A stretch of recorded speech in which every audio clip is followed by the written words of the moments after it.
et si le paradis existait vraiment, mais qu'il ne ressemblait pas du tout à ce que tu imagines, jardin infini, lumière divine, paix éternelle, ou peut-être quelque chose de complètement différent selon la religion que tu pratiques.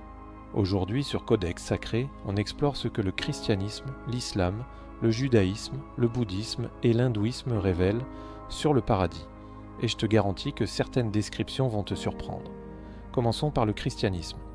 Dans la tradition chrétienne, le paradis, appelé le royaume de Dieu ou la vie éternelle, est avant tout une communion parfaite avec Dieu.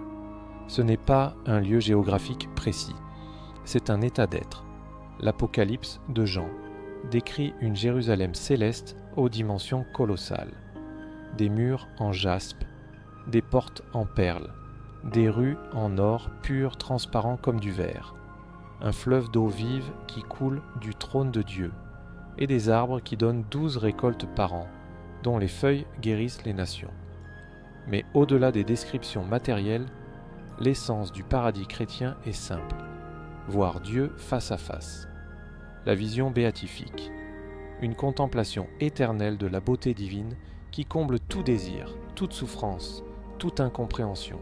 Plus de larmes, plus de mort, plus de douleur. L'ancien monde a disparu. Passons à l'islam. Et là, la description est la plus détaillée de toutes les religions. Le paradis islamique, Al-Jannah, est décrit dans le Coran avec une précision extraordinaire. C'est un jardin. Le mot Jannah signifie littéralement jardin en arabe. Des rivières de lait dont le goût ne change jamais. Des rivières de vin pures et sans ivresse, qui coulent librement. Des rivières de miel clarifié. Et des rivières d'eau fraîche et pure. Les croyants y portent des vêtements de soie verte et d'or. Ils sont allongés sur des divans ornés. Ils mangent les fruits qu'ils désirent. Ils boivent dans des coupes d'argent et de cristal. Le paradis islamique compte 8 niveaux. Le niveau le plus élevé, le Firdaus, est réservé aux plus grands croyants. Et au sommet de tout, la vision d'Allah lui-même, que les croyants contemplent comme on contemple la lune pleine dans un ciel sans nuages.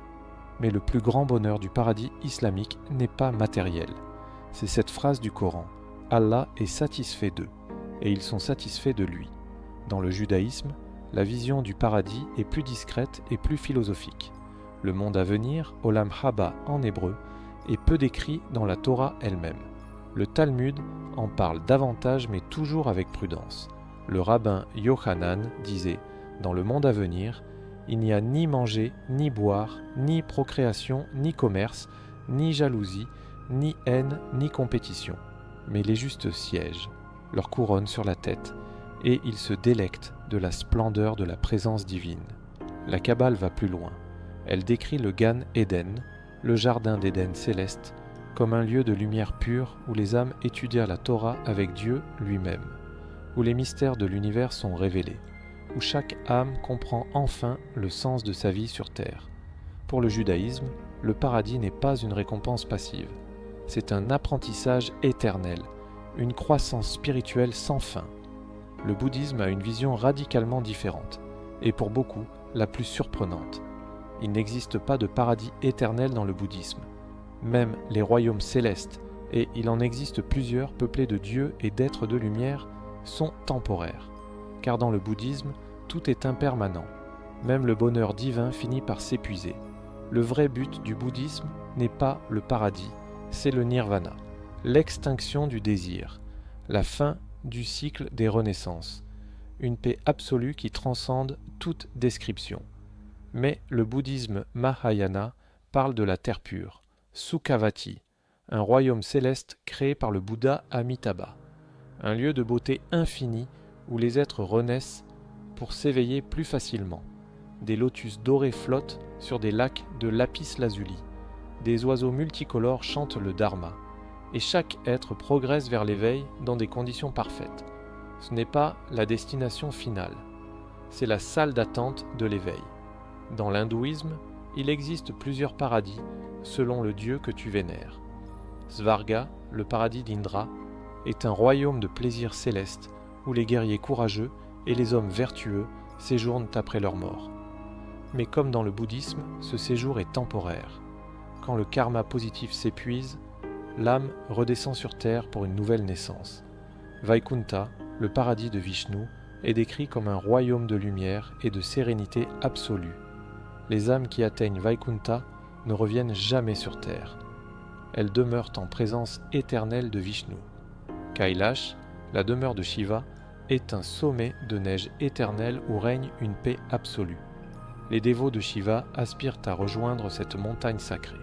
Et pour les hindous les plus avancés spirituellement, le but ultime n'est ni Svarga ni Vaikunta. C'est la moksha, la libération, la fusion de l'âme individuelle avec Brahman, l'âme universelle, la dissolution du moi dans l'infini. 5 religions, 5 visions du paradis. Pour les chrétiens, une communion éternelle avec Dieu dans une Jérusalem de lumière. Pour les musulmans, un jardin d'abondance et de beauté avec la vision d'Allah. Pour les juifs, une étude éternelle de la Torah dans la splendeur divine. Pour les bouddhistes, non pas un paradis éternel, mais le nirvana, la paix absolue. Pour les hindous, une libération dans l'infini ou un séjour dans la demeure d'un Dieu. Et pourtant, dans toutes ces visions, un point commun absolu.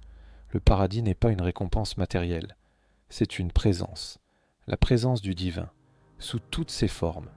Peut-être que le paradis, quelle que soit la religion, c'est simplement rentrer à la maison, laisse un commentaire avec ta vision du paradis et abonne-toi à Codex Sacré, parce que la semaine prochaine, on explore l'autre face du miroir, l'enfer selon les 5 religions.